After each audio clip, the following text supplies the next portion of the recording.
अरे दीदी, आपने पूजा नहीं की अब तक? तू अपना देख। अरे हम तो अपना मंदिर सजा कर ही आ रहे। जब जय जी आ जाएंगे तो हम पति पत्नी साथ में मिलकर ही पूजा कर लेंगे।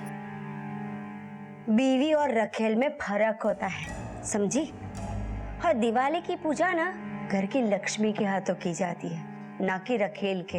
वो किसे लक्ष्मी मानते हैं और किसे रखेल, वो आपको बहुत जल्दी पता चल जाएगा। दिवाली मुबारक हो गुड्डी। ये अजीत के लिए और ये तुम्हारे लिए। दिवाली मुबारक। आइए ना, पूजा कर लेते हैं। अब तुम बैठो ना, मैं आता हूं अभी।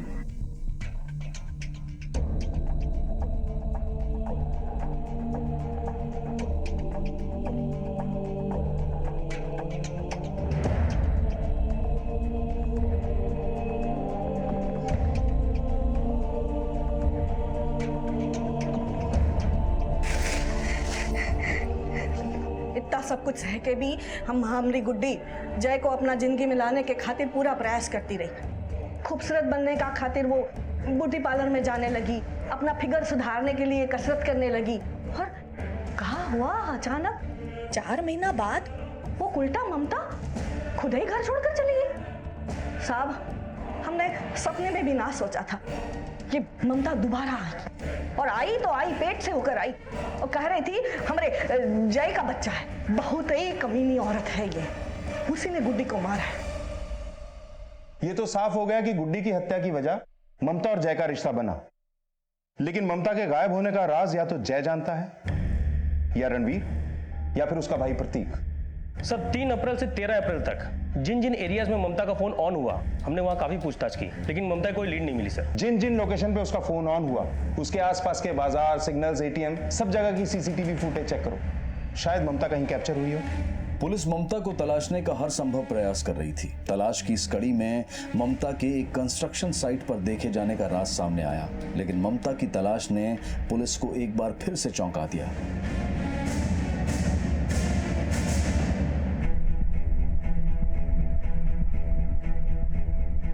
डेड बॉडी के डीएनए टेस्ट से साफ हो गया कि सिर्फ गुड्डी का ही नहीं, बल्कि ममता का भी मर्डर हुआ था।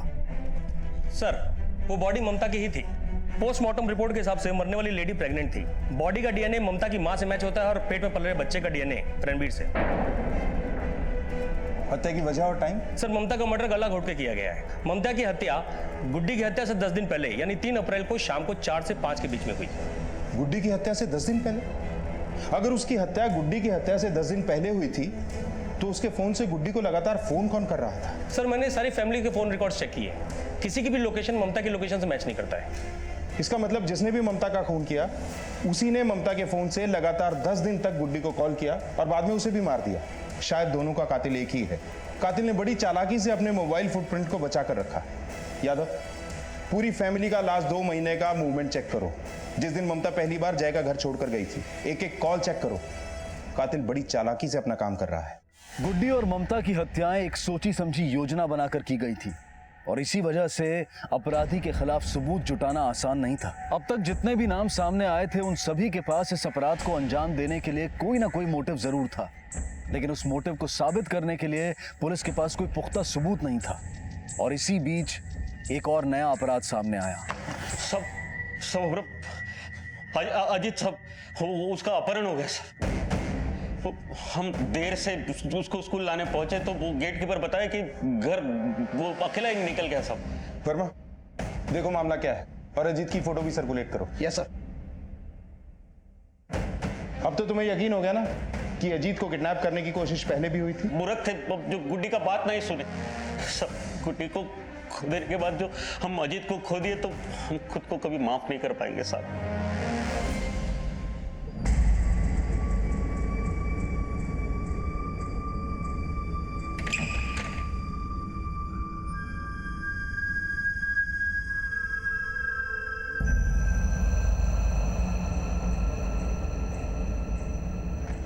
सर, हमने अजीत के स्कूल के आसपास पूछताछ की। अजीत के स्कूल के बाहर एक नीली वैन देखी गई। सर सज्जन सिंह के फोन रिकॉर्ड से एक अजीब बात सामने आई।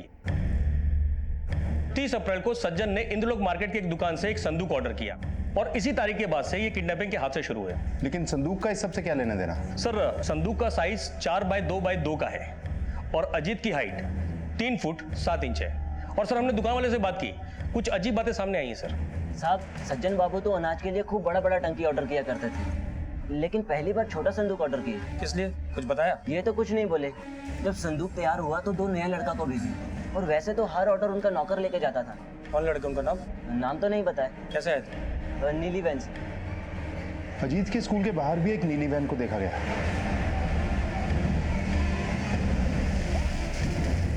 सर हमने इंद्रलोक मार्केट के सीसीटीवी फुटेज चेक करने का ऑर्डर दिया है, शायद कुछ सामने आए। तुम इन दोनों लड़कों का पता करो, तब तक मैं सज्जन की खबर लेता हूं।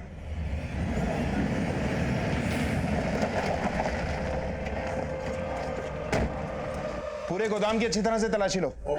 ये चौबे, वो पीछे का दरवाजा क्या है, वहां भी देखो। सर वो संदूक हम अपने दोस्त को तोहफा में दिए हैं सर। आप गलत समझ रहे हैं सर। सर वो आइए, जल्दी आइए सर। सर वो पटना में रहता है सर। आप सर वो संदूक हम पटना भिजवाए हैं सर, वो हमारा दोस्त रहता है वहां पे।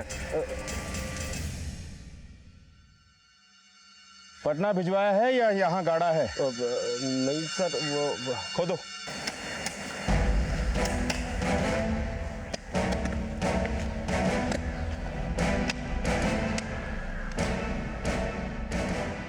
साहब हम बोले थे ना यहाँ पे कुछ नहीं है। बोलो यादव। सर उन लड़कों को पता चल गया है सर।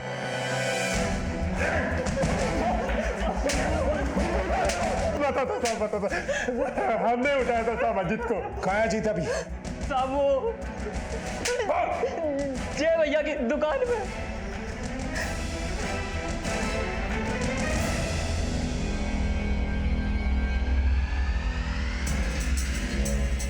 तोड़ दो ताला। सर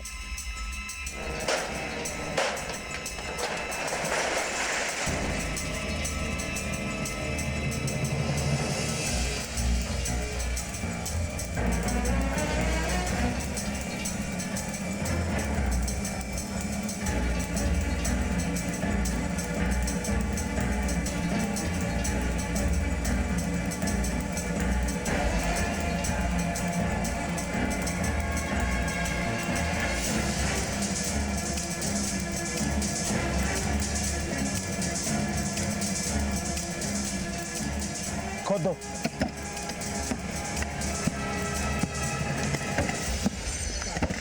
रुको रुको 1 मिनट यादव।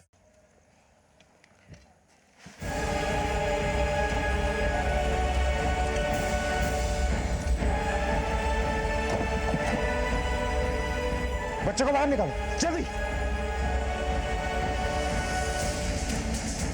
खोलो इसे।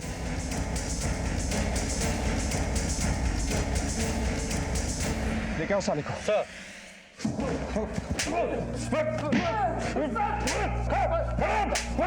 सर बताते हैं सर। क्या दुश्मनी थी उस बच्चे से? घर तो माँ के नाम है, लेकिन उसको 3 मंजिल बनाने में हमारा पैसा लगा। लेकिन वो जय 2 मंजिलों पर कब्जा जमा चुका है। ग्राउंड फ्लोर पर बीबी के साथ और पहला मंजिल पर रखेल के साथ। सर हम किसी तरह ममता को घर से बाहर निकाल दिए, लेकिन वो कमीनी पेट में बच्चा डाल लाई।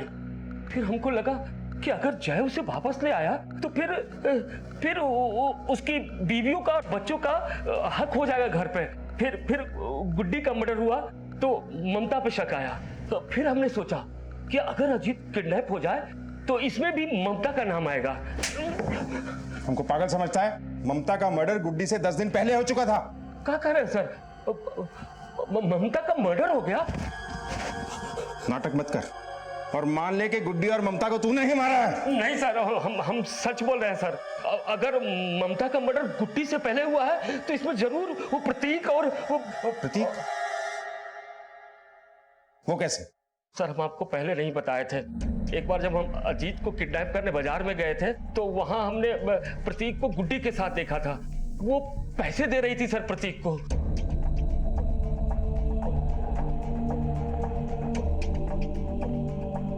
किस बात के पैसे दे रही थी गुड्डी से? हमें क्या पता सर। आप जाकर प्रतीक से पूछिए। वो तो अपनी बहन से बहुत नफरत करता था। उसी ने मारा होगा सर। तुझे ये सब कैसे पता? 2.5 महीने पहले प्रतीक ने ही हमारा घर खाली करवाया था ममता से। छोड़िए हमें, छोड़िए, शादीशुदा होके पराए घर में रहती है साली। छोड़िए, सीधे सीधे बोल रहे ना अपने पति के घर चल, नहीं तो सही बता रहे हैं टंगनी तोड़ देंगे हम। छोड़िए हमें।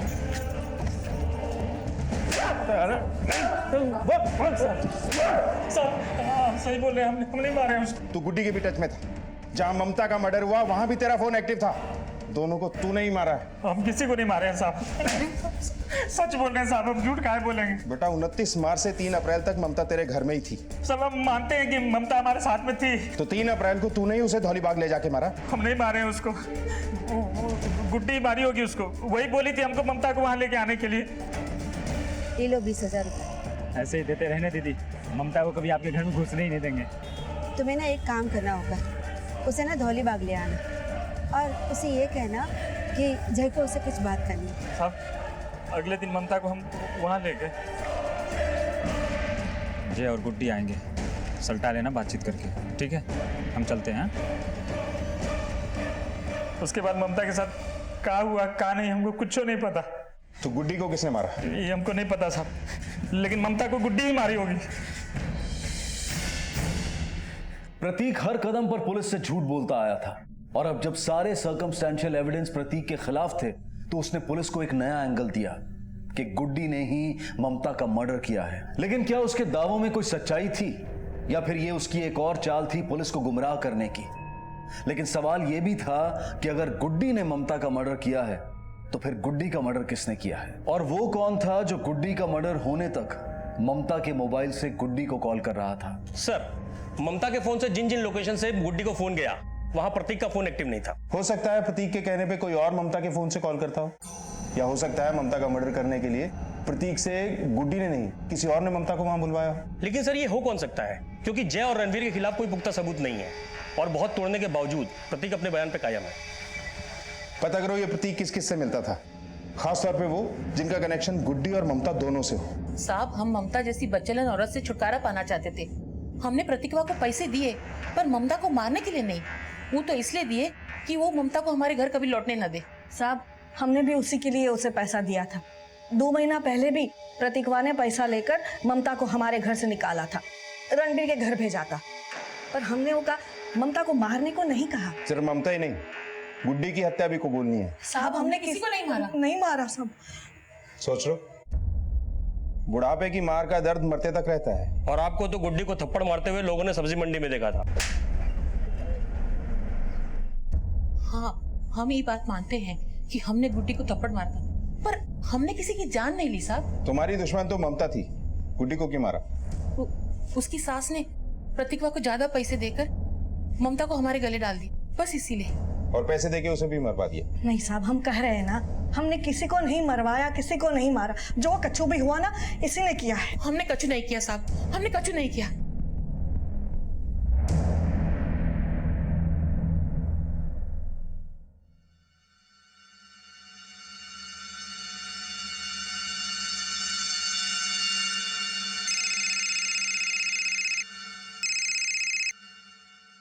हेलो। हेलो साहब, जय बोल रहे हैं हम। साहब प्लीज हमारी माँ को छोड़ दीजिए साहब, उसने कुछ नहीं किया। तुम्हारी माँ की पेशी होगी कल, प्रतीक, कावेरी और तुम्हारे भैया सज्जन के साथ। सर प्लीज प्लीज मेरे।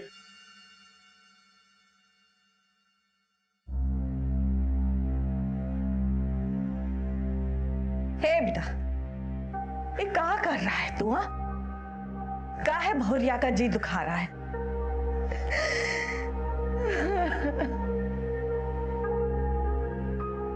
अरे ये क्या कर दिया गुड्डी? क्या हुआ? अरे बोलो तो सही। आज आपने साबित कर दिया कि हम आपके कुछ नहीं लगते।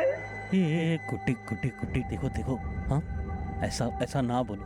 तुम हमारी पहली बीवी हो गुड्डी, और ये अधिकार तुमसे कोई नहीं छीन सकता। कोई नहीं गुड्डी, कोई नहीं, कोई नहीं।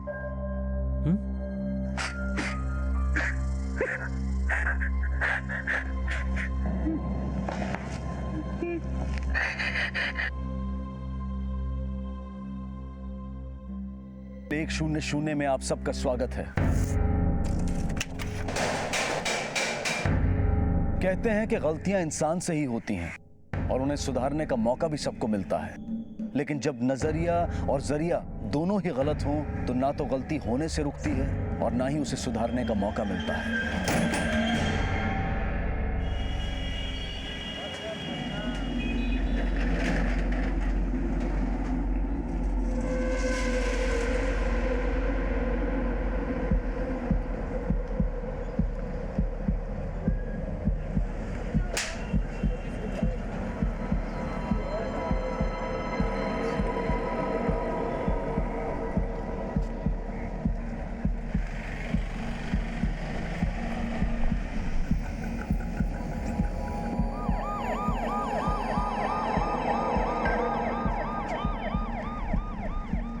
सही बोल रहे हैं। अरे वो अपहरण करता ही थे, कहीं हमको उठा लेके जाते तो।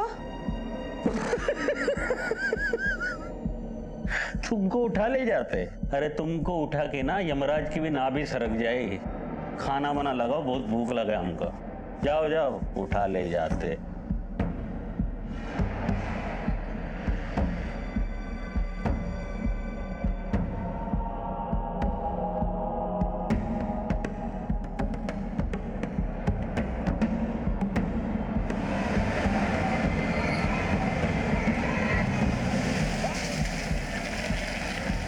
पहले बोली कि कोई तुम्हें उठाना चाहता है, अब क्या बोल रही हो कि कोई अजीत को उठा ले जाएगा? साला हम यहाँ काम धंधा करे कि तुम्हारे झूठ का भावताव करते रहे?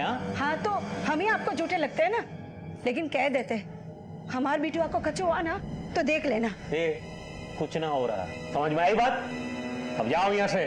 हाँ तो जा ही रहे थे पुलिस थाने, दरोगा जी से कहेंगे कि हमारे पति हमारी बात ही नहीं सुनता है। पगला गए हो का? हाँ? थाने जाकर हमारा इज्जत उतारोगी? सीधे घर आओ यहाँ से, जाओ। अब जाओ, टुकुर टुकुर देख कर जाओ घर पे।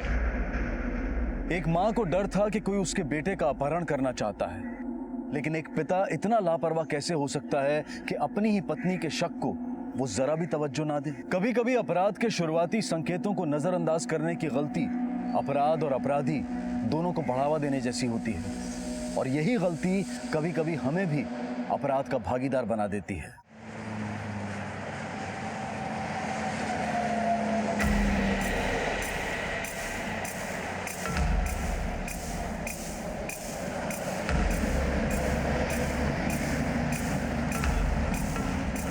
हट जाइए प्लीज, हटिए यहाँ से।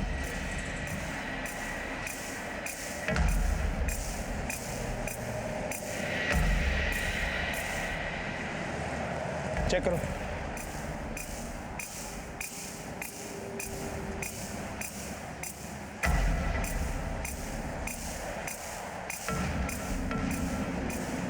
गुड्डी कुमारी।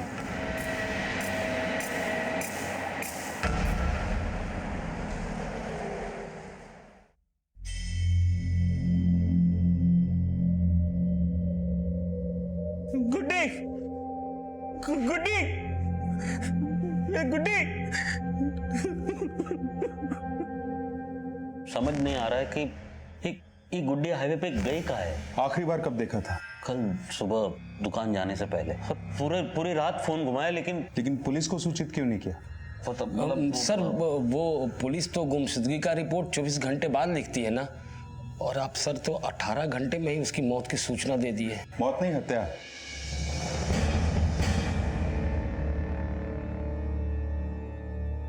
आप लोगों को किसी पे शक है? साहब, कल शाम जब गुड्डी गई ना, वो गहने जेवर पहन के गई थी।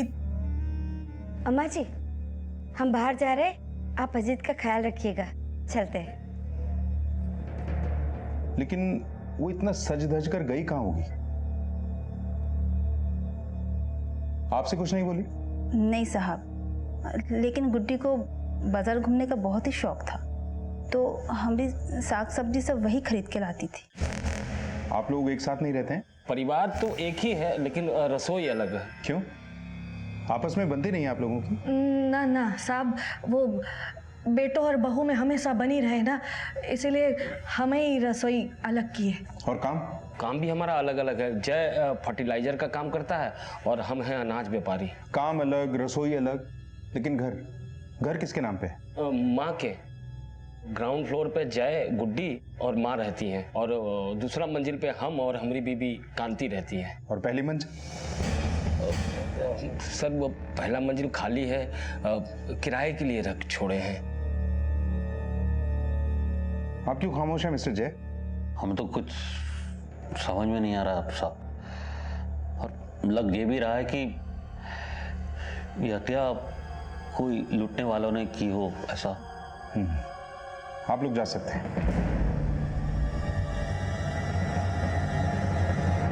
लूट बोलकर ये लोग पल्ला झाड़ रहे हैं या किसी सच पे पर्दा डाल रहे हैं? पति चुप था, लेकिन बाकी सब लोग बोल रहे थे। और सर हैरानी की बात तो ये है कि गुड्डी की मिसिंग कंप्लेंट लिखाने के लिए इन्होंने 24 घंटा वेट किया। यादव, गुड्डी के पड़ोसियों से पूछताछ करो। गुड्डी का पति, सास, जेठ जेठानी से कैसा रिश्ता था? गुड्डी को घर से निकलते वक्त देखने वाला कोई चश्मदीद, वो कहां गई थी जानने वाला कोई राजदार, और जिस बाजार में उसका आना जाना था वहां उसके साथ देखा गया कोई संदिग्ध। सब जानकारियां जुटा। सर, पुलिस गुड्डी के हत्यारे तक पहुंचने के तार जोड़ रही थी।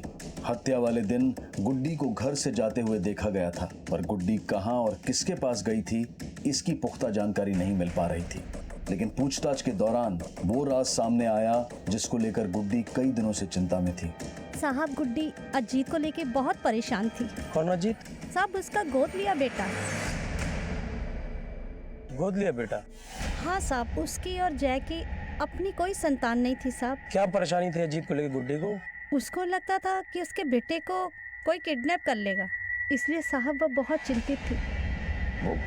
नहीं सब ऐसी कोई बात नहीं। कुछ छुपा तो नहीं रहा? नहीं, छुपा के क्या होगा साहब? अगर ऐसा बात होता तो गुड्डी हमसे तो नहीं, लेकिन अपनी जेठानी को तो बोलती।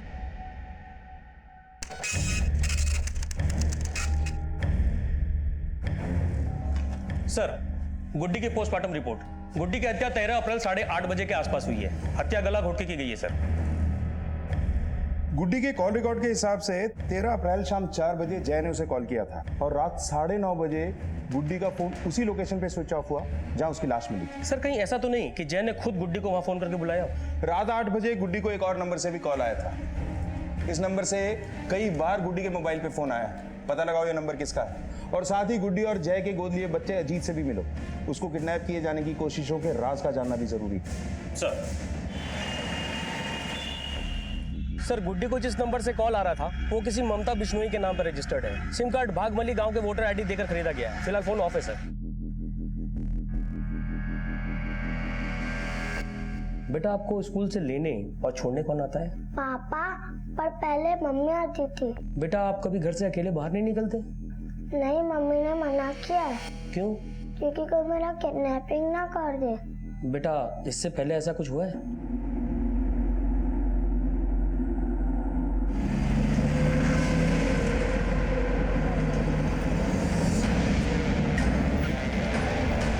बेटा, तुम ठीक हो ना?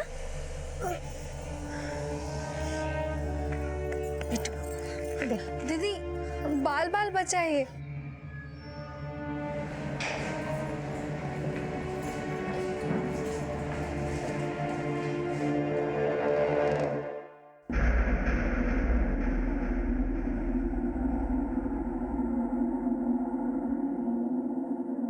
वो आंटी तुम्हारे घर में? फर्स्ट फ्लोर पे हमारे साथ रहती है। नाम क्या आंटी का? ममता आंटी। साहब, ममता हमारी किराएदार थी। 2 महीने पहले ही खाली करके गई। पिछले दिनों ममता लगातार गुड्डी को फोन कर रही थी। गुड्डी से कैसा रिश्ता था उसका? हमें क्या पता साहब वो क्यों कॉल कर रही थी। ममता का एड्रेस है? जी है।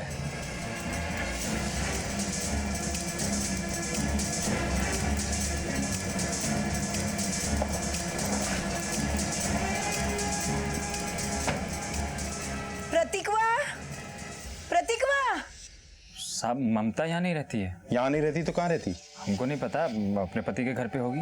क्या नाम है उसके पति का? रणबीर चौधरी। भागमाली में ससुराल है उसका। अगर ममता का पति ससुराल सब है तो वो अकेली किराए पे क्यों रह रही थी?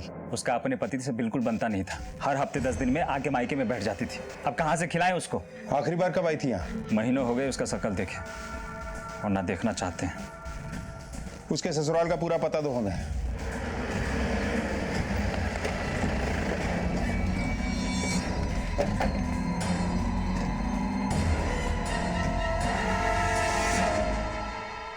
साहब वो हमारी पत्नी जरूर थी, मगर वो हमको अपना पति नहीं मानती थी। लेकिन अभी वो है कहाँ? होगी अपनी नई सास के पास, गुड़िया की सेवा कर रही होगी और अपने नए पति को मेवा खिला रही होगी। मतलब? वो औरत एक नंबर की चरित्रहीन थी। शादीशुदा होने के बाद भी उस जय के साथ में उसकी दूसरी बीवी बन के रह रही थी। जय केसरी? हाँ वही केसरी। लेकिन हमें तो पता चला है कि ममता जय के घर में किराए पे रह रही थी और 2 महीने पहले ही घर खाली करके गई है। 2 महीना पहले आई थी हमारे पास साहब, घड़ियाली आंसू बहाते हुए। निकल यहाँ से, चल। अपना ही रोना धोना जाके अपने यार जय को सुना, समझ गई? निकल यहाँ से। हम आपके हाथ जोड़ते हैं, हम घर के किसी कोने में पड़े रहेंगे, हमें यहाँ से मत निकालिए। लेकिन हमारी भी मत मारी गई थी, जो उस पे तरस खाकर उसे वापस रख लिया। फिर क्या, कुछ ही दिनों बाद उस जय के पास वापस चली गई। अगर ममता का पति और सास सच बोल रहे हैं तो हो सकता है ममता और जय ने मिलकर गुड्डी को अपने रास्ते से हटाने के लिए उसका खून कर दिया हो और मामला ठंडा होने तक जय ने ममता को कहीं छुपा दिया। लेकिन सर गोद लिए गए बच्चे अजीत के किडनैपिंग के पीछे की कहानी? हो सकता है गुड्डी से पहले अजीत को टारगेट किया गया हो, क्योंकि अजीत भी जय का खून नहीं है। अगर यह अंदाजा सही है तो जय के साथ साथ उसका पूरा खानदान इस साजिश में शामिल है, क्योंकि अभी तक ना तो किसी ने अजीत के किडनैप होने की संभावनाओं को कबूला, ना ही ममता का जिक्र किया। सर अगर रणबीर और उसकी माँ झूठ बोल रहे हो सकता है रणबीर ने जय से बदला लेने के लिए गुड्डी को मार दिया हो और ममता उसका ये राज जानती थी, इसलिए उसने उसे भी गायब कर दिया। सबके कॉल रिकॉर्ड करो। ममता और गुड्डी दोनों के ससुराल वालों को एक साथ बुलाओ। दोनों परिवार मिलकर एक दूसरे के राज खोलेंगे, तब पता चलेगा कि कौन सच्चा है और कौन झूठा। राज तो खुल गया ना साहब। गुड्डी इनके आंख का काटा थी। ममता की शादी जय से करवाने के लिए इन लोगों ने गुड्डी की हत्या कर दी। हम पे झूठा आरोप मत लगा। अरे चुप, तुम लोग झूठे हो, तुम नहीं हत्या की। बस अब जो भी है साफ साफ बता दो, वरना सब के सब जेल में जाओगे। साहब हमने तो जो भी सच था सब कुछ बता दिया। इसके बेटे जय ने ही उसे मरवाने का कोशिश किया होगा, क्योंकि ममता को रखेल बनाकर रखा था, उसे पेट से कर दिया था। क्या ममता प्रेग्नेंट थी? झूठ बोल रही है साहब ये। ममता के पेट में जय का बच्चा ना ही था। 2 महीना से वो इसके बेटे रणवीर के साथ थी। रणवीर का ही बच्चा ममता के पेट में था। बीवी मर गई, उसकी सौत ममता गायब, अजीत पे जानलेवा हमले और ममता के पेट में तेरा बच्चा। और भी कुछ है जो हमसे छुपा रहा है? हम मानते हैं कि हमारा रिश्ता था ममता से सब, पर तो ये बात पहले क्यों नहीं बताई? हमें लगा कि ये बात आप जानेंगे तो आप हम पर ही शक करेंगे, इसलिए। ड्रामा मत कर और बता के अजीत को किडनैप क्यों करवा रहा था। नहीं मैंने कुछ नहीं। गुड्डी की गलतफहमी बोल के तू पहले हमें चूरन चटवाने की कोशिश कर चुका है। अजीत का किडनैप होने वाला था, ये अजीत को पता था, बीवी को पता था, पड़ोसियों को पता था, तुझे कैसे पता नहीं चला? बताया था साहब, आपको बताया था गुड्डी ने। बताया था तो पुलिस को खबर क्यों नहीं की?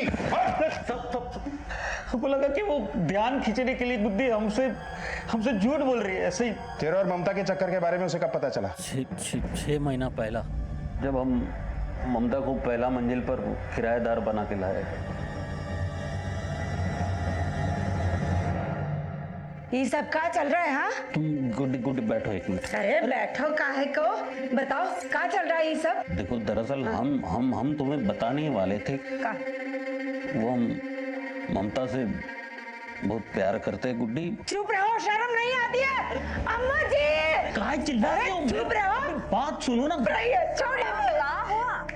ये देखिए माँ जी, ये क्या कहते हैं? कहते हैं वो ममता से प्यार करते हैं। काहे भौरिया का जी दुखा रहा है? माई का क्या अक्ल में ना भूसा भरा है, एक देना। और तुम्हारी अकल का घास चढ़ने गई है। चुप रहिए भैया, आप चुप रहिए।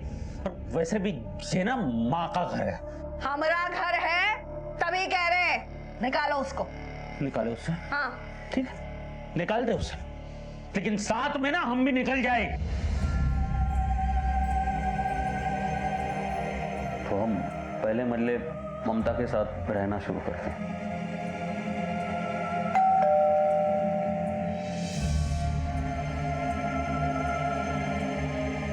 गुड्डी हमें अपने पास बुलाने के लिए तरह तरह के नाटक करते रहते। कभी खुद के बीमार होने का, कभी अजीत बीमार है ऐसा बोलती। वो यही चाहती थी कि हम और ममता अलग हो जाए। इसलिए जब उसने वो जय का किडनैपिंग का बात बोला तो कैसे मानते साहब हम। और अब सोच रहे हो सब हमने उसे मार दिया। मारा नहीं तो कहाँ छुपा के रखा है ममता को? सब मुझे लगता है वो रणबीर ने कुछ किया है साहब। अपना अपराध उस पे मर रहा है। नहीं साहब, आप जानते नहीं हो साहब। वो रणबीर और उसकी माँ ने ममता का जिंदगी एकदम नरक बना दिया था साहब। उसे मारते पिटते ही नहीं थे साहब, उसकी गरीबी का भी बहुत मजाक उड़ाते थे साहब। बताती थी सब ममता हमेशा। जब वो फर्टिलाइजर लेने हमारी दुकान पर आती सब, वो रणबीर उसका दिन रात रेप करता साहब। उसका पहला जो बच्चा वो भी रेप चाइल्ड है साहब। ममता को हमसे जो इज्जत जो प्यार मिला साहब, रणबीर उसे कभी नहीं दे सका। रणबीर ने उसे घर से निकाल दिया और हम उसे घर ले आए। लेकिन वहां भी हमारे घर वालों ने उसे चैन से टिकने नहीं दिया। नहीं ममता, तुम कहीं नहीं जाओगी। तुम वहीं रुको, हम आ रहे हैं अभी। हमारे लिए अपनों से बैर मत पालो, हमें हमारे हाल पे छोड़ दो। गई फिर से मजबूर होकर रणबीर के पास, और फिर वही रणबीर की मारपीट, सब कुछ वही। सब आप कह रहे हो कि वो 10 दिन पहले अपने घर से निकल चुकी है और अभी कोई खोज खबर नहीं। तो सब मुझे लगता है कि वो रणबीर ने मुझसे बदला लेने के लिए ना तो गुड्डी को भी मारा है और ममता को कहीं छुपा रखा है सब। मैं सच बोल रहा हूँ सब, ऐसा ही होगा। सब झूठ बोल रहे हैं साहब। एक बात बताओ, किसी औरत का दूसरे घर में जाके पति पत्नी के बीच में रहना ये कोनो इज्जत की बात है का? हमने उसके साथ में कोनो मारपीट नहीं की, ना ही कोनो जबरदस्ती की है साहब। पैसे और ऐसे आराम के चक्कर में उसने हमको छोड़ दिया और जाके उज्जय के साथ में उसकी दूसरी बीवी बनके रहने लगी। हमको तो शक है कि गुड्डी को भी इन्हीं लोगों ने मिलके मारा है। सर ये रहे ममता के कॉल रिकॉर्ड्स। सर ये जय सही कह रहा था।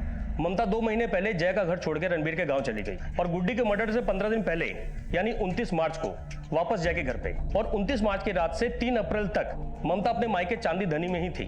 और फिर 3 अप्रैल से उसका फोन ज्यादातर बंद रहा, लेकिन जब ऑन हुआ तो उसके फोन से सिर्फ गुड्डी को ही कॉल किए गए। गुड्डी की हत्या में ममता का हाथ होना साफ साफ नजर आ रहा है। अब समझना यह है कि इसमें जय की क्या भागीदारी है। जिस लोकेशन में उसका फोन ऑन हुआ था, एक सर्च टीम ममता की तलाश में वहां लगा दो और साथ ही ममता के भाई प्रतीक को बुलाओ। अगर 29 मार्च की रात से 3 अप्रैल तक ममता अपने मायके में थी तो उसने झूठ क्यों बोला? और साथ ही साथ 29 मार्च को ममता के जय के घर वापस जाने के राज का भी पता करो। मुझे लग रहा है 29 मार्च के बाद ही यह हत्या और अजीत के अपहरण का षड्यंत्र रचा गया है। एक तरफ पुलिस ममता को उन लोकेशंस पर ढूंढ रही थी जहां उसके फोन से गुड्डी को लगातार कॉल किए जा रहे थे, और दूसरी तरफ ममता आई होगी गांव में, लेकिन घर पे नहीं आई। घर पर नहीं तो गांव में कहाँ रही होगी? हम तो उससे रिश्ता नाता सब तोड़ चुके थे। प्रतीक न ममता से मिलने की बात कबूल रहा था और ना ही गुड्डी के मर्डर में ममता के साथ मिले होने को स्वीकार रहा था। और इसी बीच ममता से जुड़ा एक और राज सामने आया। हाँ साहब, उस दिन ममता आई थी, बहुत तमाशा हुआ था साहब। गुड्डी और ममता का हाथापाई भी हुआ था और जय के भैया ने ममता को धक्का मार के निकाल दिया था साहब हम कभी औरत पर हाथ नहीं उठाए, लेकिन वो पेट में बच्चा बोल के हमारे घर पर कब्जा करना चाहती थी, इसीलिए धक्का दे के निकाल दिए। निकाल दे नहीं तो क्या करते? हाँ, हमारी गुड्डी का सुख चैन सब छीन लिए उसने। लेकिन जय तो ऐसा नहीं मानता। उसी का तो फायदा उठाए वो। कल मुही हमरे जैत को वश में कर लिया और गुड्डी के जले पर नमक छिड़कती रही वो। चाहते सब जिस रात गुड्डी का मर्डर हुआ उस रात हमने गुड्डी को एक रेस्टोरेंट में मिलने बुलाया था। तो तुम मानते हो कि तुमने गुड्डी को? नहीं साहब, नहीं, हम उसे जरूर बुलाए थे साहब, पर गुड्डी आए नहीं। हम 7:30 पौने 8 तक इंतजार किए सब, फिर फोन लगाया लेकिन उठाया नहीं उसने। रेस्टोरेंट में बुलाने की वजह?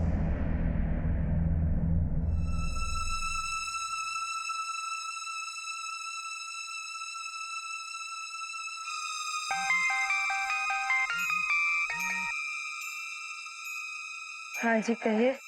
गुड्डी, हम सोच रहे कि बड़े दुख दिया हमने तुम्हें गुड्डी। नहीं, आप ऐसा ना कहिए। नहीं गुड्डी, हम कब बोलने दो, हम कभी अच्छे पति ना बन पाए गुड्डी। लेकिन हम अपना सारा गलती सुधारना चाहते हैं गुड्डी। मिलोगी का हमका वही अपने फेवरेट वाला रेस्टोरेंट में?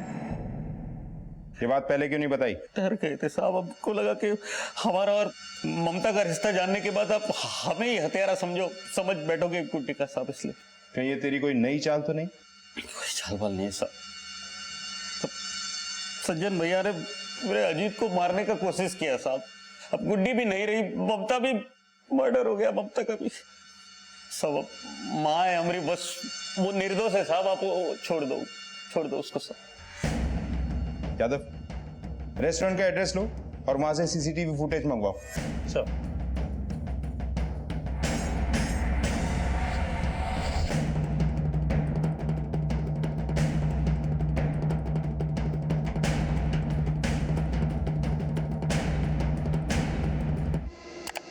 ये मनी है सर, दुकान संभालता है हमारा, कभी कभी गाड़ी भी चला लेता है। ये तुमको रेस्टोरेंट में क्या बोलने आया था?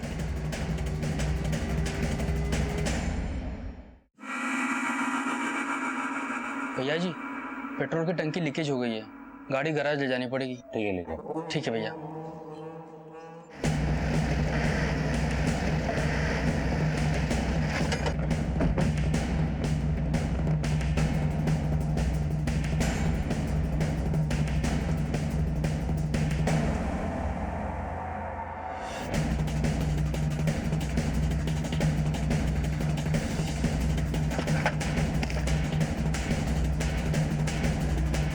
सर,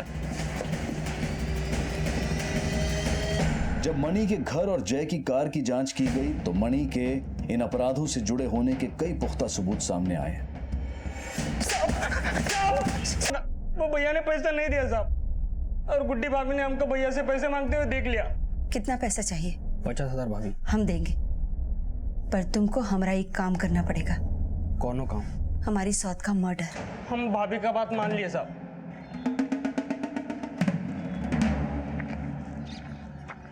जय और गुड्डी आएंगे, सल्टा लेना बातचीत करके, ठीक है? हम चलते हैं।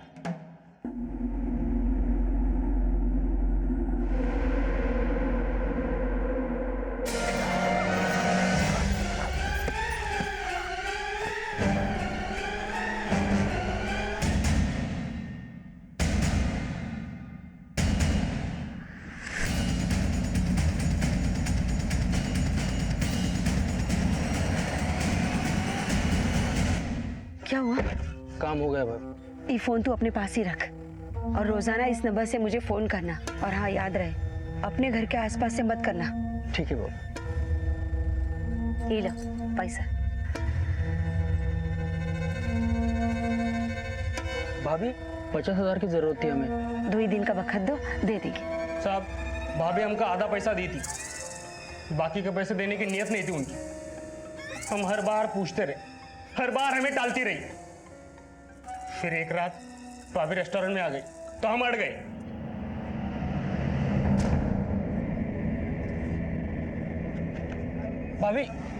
भाभी हमारा पैसा। अरे काहे रोज रोज दिमाग चाटते हो? हाँ, कहे थे ना कि 2-4 दिन में दे देंगे।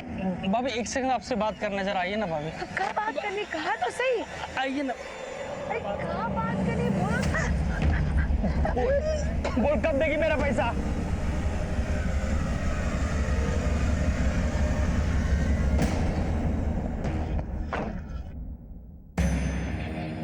भैया जी, पेट्रोल की टंकी लीकेज हो गई है, गाड़ी गैराज ले जानी पड़ेगी। ठीक है, ले जाओ।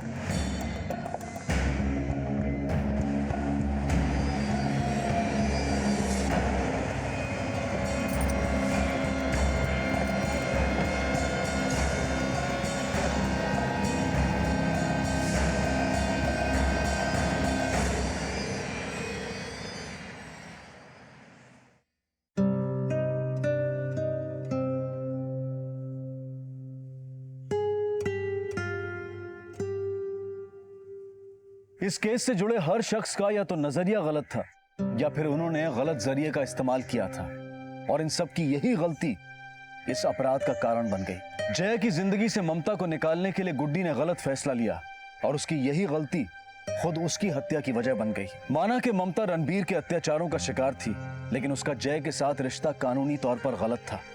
और इस गलती की परवाह जय ने भी नहीं की और उनकी इन्हीं गलतियों ने सज्जन को भी एक गलत फैसला लेने के लिए उकसाया। गलतियां तब तक भूल मानी जा सकती हैं जब तक उनमें सुधारे जाने की संभावनाएं बची रहें। इसलिए वक्त रहते ही संभल जाने में भलाई है, क्योंकि जिंदगी हमें बार बार मौका नहीं देती। अब मैं अनूप सोनी आपसे विदा लेता हूं। फिर मुलाकात होगी अगले एपिसोड में जुर्म की एक और कहानी के साथ। तब तक अपना और अपने परिवार का ख्याल रखें और देखते रहें क्राइम पेट्रोल डायल 100। सबक एक को सीख हम सबको। जय हिंद।